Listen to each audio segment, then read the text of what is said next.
Para compreender melhor a física que estuda as menores partículas que compõem o universo, é preciso voltar um pouco no tempo. Na Antiguidade Clássica, por exemplo, alguns filósofos gregos já questionavam de qual elemento era data a origem de todas as coisas. O primeiro filósofo a postular a teoria foi Tales de Mileto. Para ele, o elemento primordial do universo era a água, sobre a qual a Terra flutuava, sendo assim o começo de todas as coisas. Já para Anaximandro, tal elemento, que era considerado o início de tudo, era o apeiron. Apeiron para ele era indestrutível e representava a massa geradora do cosmos e dos seres. Enquanto para seu discípulo Anaximenes, o elemento primordial era o ar. Nas palavras do filósofo, nossa alma é ar, e soberanamente nos mantém unidos, e o mesmo ocorre com o cosmo, o sopro, e o ar, que o mantém. Posteriormente, Heráclito postula a teoria de que o elemento primordial era o fogo, e Empédocles a teoria dos quatro elementos. Aristóteles, baseado na teoria de Empédocles, postulou a teoria de que a origem das coisas seria de fatores como úmido, seco, frio e quente. Após todas essas teorias, foi introduzido por Leucípio e elaborado por Demócrito a ideia de que a matéria constituía de algo indivisível, o átomo. Avançando um pouco na história, já na Idade Moderna, pois na Idade Média o mundo voltava-se à religião, já no início do século XX, os cientistas acreditavam em um modelo chamado pudim de passas.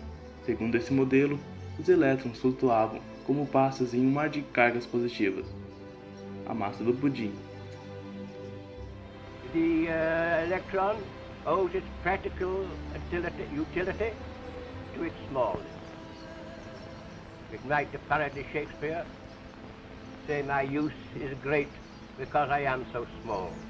Anos depois, já em 1911, Ernest Rutherford supervisionou um experimento que revolucionou o âmbito das partículas. Ele verificou a veracidade do modelo de pudim de passas. Dois aprendizes de Rutherford bombardearam uma lâmina muito fina com partículas alfas carregadas positivamente. Se o átomo fosse como um pudim de passas, as partículas positivas teriam que passar pelos átomos de ouro sem se desviar. Entretanto, uma fração das partículas positivas se desviou muito. Portanto, Rutherford sugeriu que a massa positiva dos átomos se concentrava no núcleo e que os elétrons orbitavam o mesmo.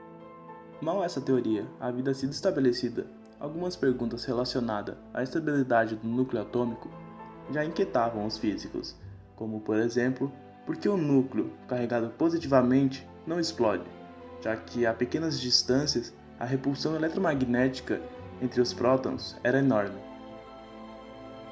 Mas cerca de 20 anos depois, em 1932, uma das respostas a essas perguntas surge com a proposta de outro cientista, James Chadwick, um discípulo de Ernest. Ele comprovou a existência de outra partícula, o nêutron. The discovery in these experiments of neutrons, uncharged atoms of mass 1, has proved of great significance and importance, and has given us a much clearer understanding of the actual structure of nuclei. Além disso, a hipótese da existência de uma nova interação chamada nuclear forte entre os prótons e nêutrons passa a explicar por que o núcleo não explode. A força forte, que é atrativa, vem de repulsão eletromagnética entre as partículas constituintes do núcleo.